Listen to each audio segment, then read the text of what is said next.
floppiness we love.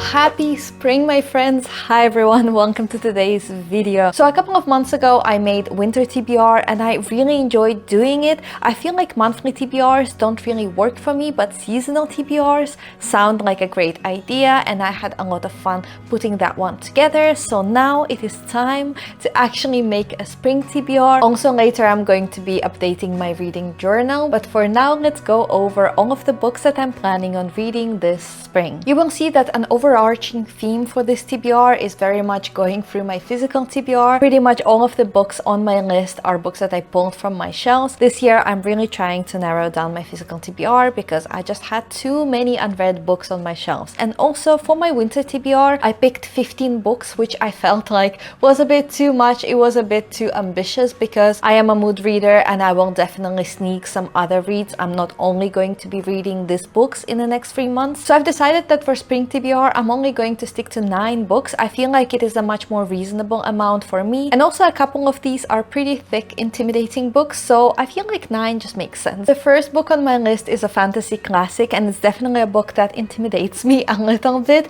and that is the first book of the Lord of the Rings trilogy. So this is The Fellowship of the Ring by J.R.R. Tolkien. I am very excited to jump into this trilogy. I feel like there's only so far I can go as this girl online who likes to read fantasy without actually reading this classic, so I think it is finally time. I have the entire trilogy on my shelf. I picked these books up at a used book sale and I really love the fact that it's actually like a bit worn down. So I never read this, but someone else has, and I love that about used books, that they have quite a bit of character and you can tell that someone has already read and loved them. I'm really excited to jump into this trilogy. When I was younger I used to be obsessed with the movies. I remember watching them and being so impressed and immersed in this world, but it has been quite a few years since I've seen them, so actually I don't remember too many plot details, but I'm very excited to jump into this world. I'm sure I'm going to have a really good time. I feel like it is a classic for a reason and so many people really love these books, so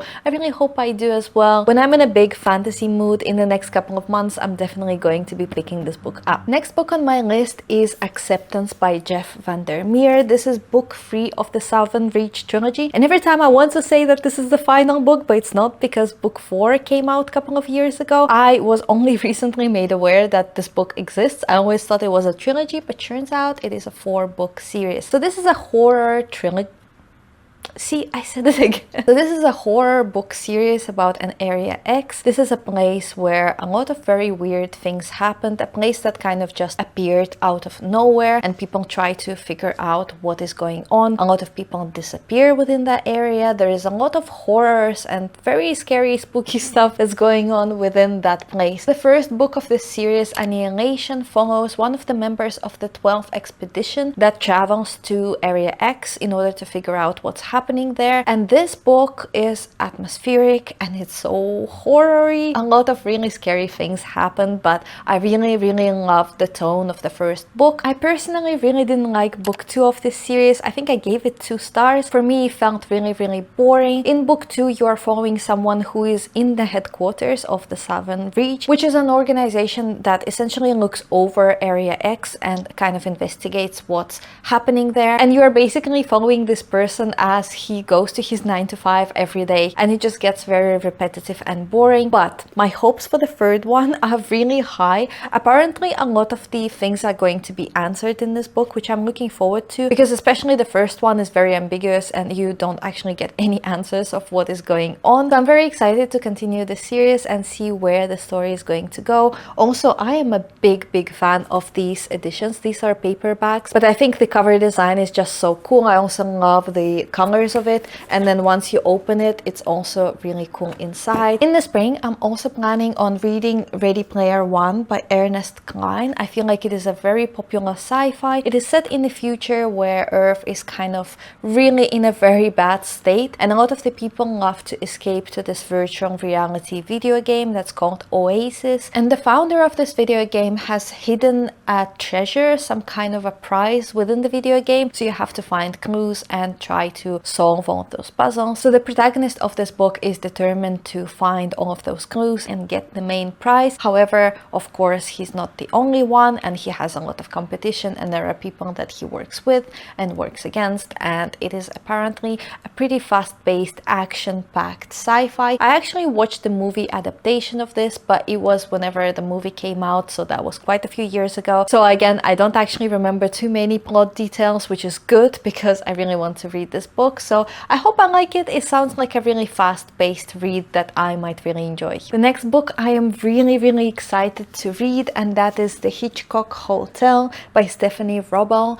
I feel like I'm going to really enjoy it, at least for the atmosphere. This is a story of someone who created this Hitchcock Hotel, so a hotel that is very much about the famous film director, and all of the spaces within this hotel are very much themed according to Hitchcock movies. And then this person is a former film student, and he invites his former classmates to this hotel. However, of course, things go wrong, and then there is a body that is being discovered, so I believe it is a murder mystery. I am so excited because I love books that have anything to do with filmmakers, film directors, film students, anything that is film industry related. I really love reading about, and I also really love Hitchcock and his movies, how suspenseful and horror-y they are, and I do rewatch them once in a while, and it's always a good time. I'm definitely going to be picking this book up very soon, and I'm very excited. I feel like I'm gonna love it. It sounds right up my alley, and I think I might go into a spiral and then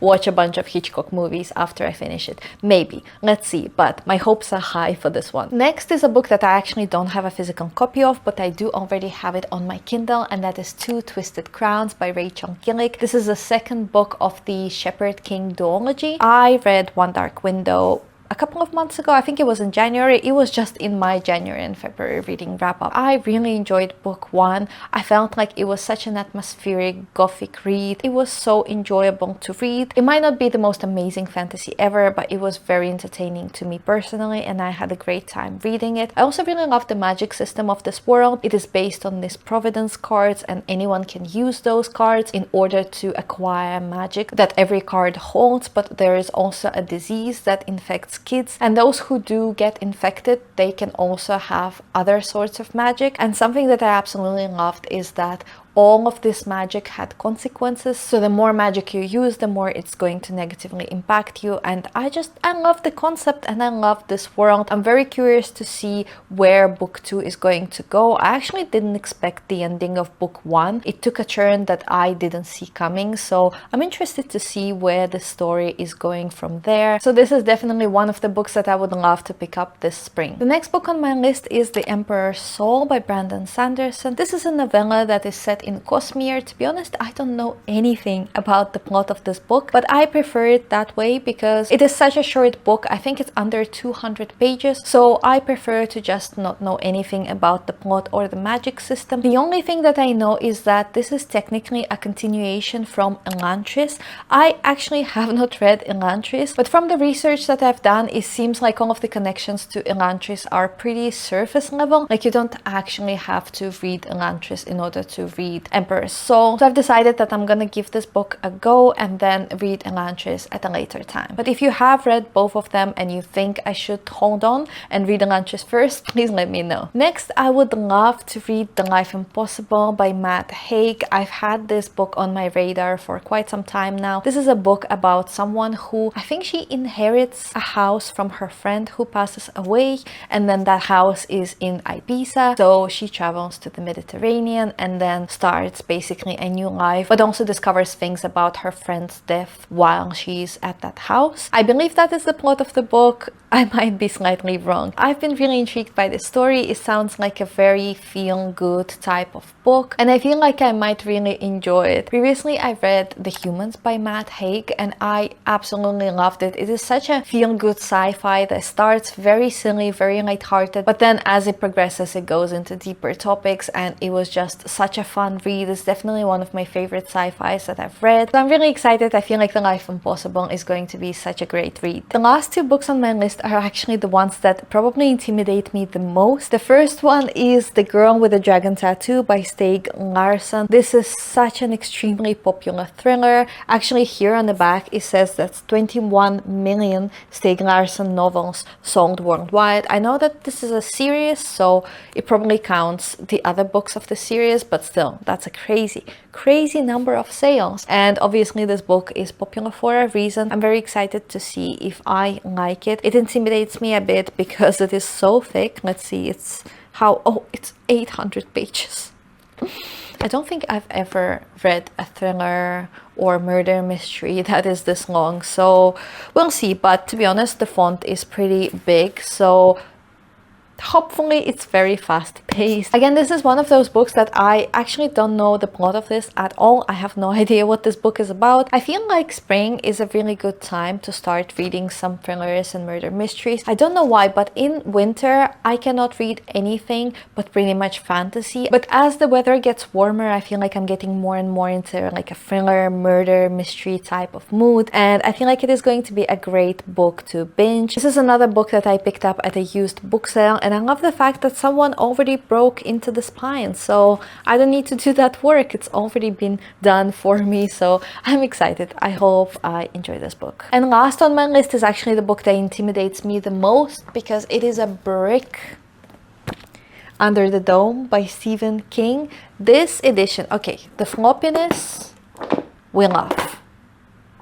Very much approved. However, I'm sorry if that was loud. I don't know what kind of paper is used for this specific edition, and let me check how many. Oh, it's 1,000 pages. Okay, that explains a lot. But this brick of a book weighs so much. I swear it weighs like 5 big books.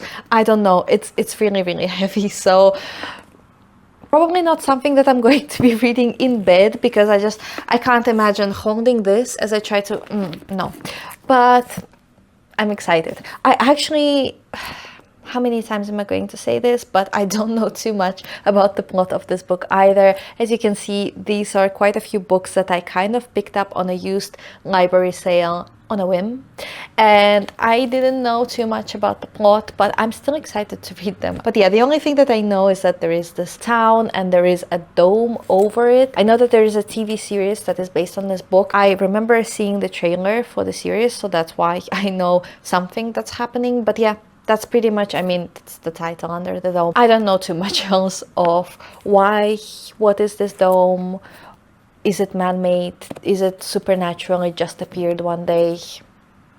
I'm gonna find out as I read this book. I feel like it is going to be very satisfying to get this one off of my TBR. Hopefully I have a good time reading this. This is going to be my second Stephen King book. The first one was Billy Summers, a book that I both liked and disliked. So I'm very interested because obviously Stephen King is one of those authors that has written so much and there is so much of his work to discover. So I'm curious to go on this journey and try to read a few more of his books, starting with Under the Dome, and figure out if this is an author that I personally like reading from. So yeah, we'll see. I will probably most definitely going to be doing a reading vlog of just reading this book because it's definitely going to take me a while. That is going to be coming up eventually during the spring, and I'm excited, terrified and excited at the same time. So these are all of the books that are currently on my spring TBR. I feel like I have a good selection of different genres for different type of moods, so I'm excited to get some good reading done this spring. Now let's jump into my reading journal. I really want to make a spread that's dedicated to my spring TBR, so let's do that together. Let's update the reading journal, and I actually already put down the stickers for my spring TBR spread. I really love these flower stickers. I think they're so pretty. So one day I had a vision and I had to get it done there and then. So let's finish setting up the spread together and then we will see how the final product looks.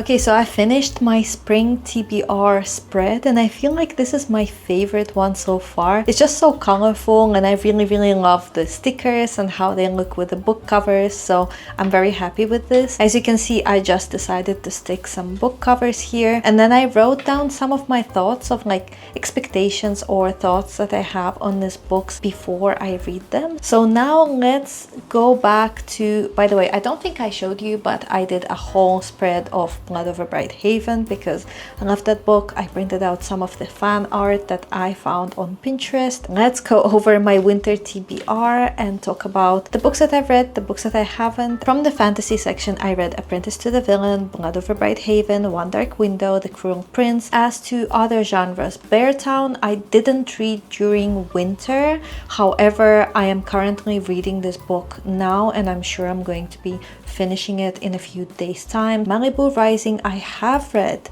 but I read it in March as well, so I'm not going to mark it here. Love in Other Words I actually DNF'd. I wasn't in a romance mood. Sci-fi All Man's War I DNF'd. I talk about it in my latest wrap-up. And then I didn't read any of the other sci-fis that I have on this list. So what we can see clearly from this is that winter is time for me to read some fantasy. I have clearly been in a fantasy mood, and sci-fi, for some reason I've just not been feeling like reading sci-fi, even though it's like one of my favorite genres to read. So let's actually fill this out. My favorite book out of all of these, oh, it has to be Blood Over Bright Haven by Emma Wong. Come on, I love that book so much. Least favorite book, actually that's a bit tricky because I do have 2 DNFs here. However, I feel like it would be more fair if I picked least favorite from the books that I have read. So I think I'm going to actually say Apprentice to the Villain is going to be my least favorite. I was just bored for the majority of this book. And then most surprising, I think maybe The Cruel Prince, because I was surprised by how much I actually liked this book. And then I've read 6 out of 15 books that are in my TBR, including the DNFs, but I mean, I tried reading those ones. I definitely did poorly on the sci-fi section, that's for sure. But fantasy and other genres, not too bad. And I'm very excited to be doing more reading in spring and getting to all of these wonderful books. So that is going to be all for today's video. Thank you guys so much for watching. Thank you for setting up my spring TBR together with me. I appreciate you so much. Please let me know in the comments what books you're planning on reading in the next couple of months, or maybe how your winter reading went. What have you been up to? I love talking to you, and hopefully I will see you in the next video. Bye!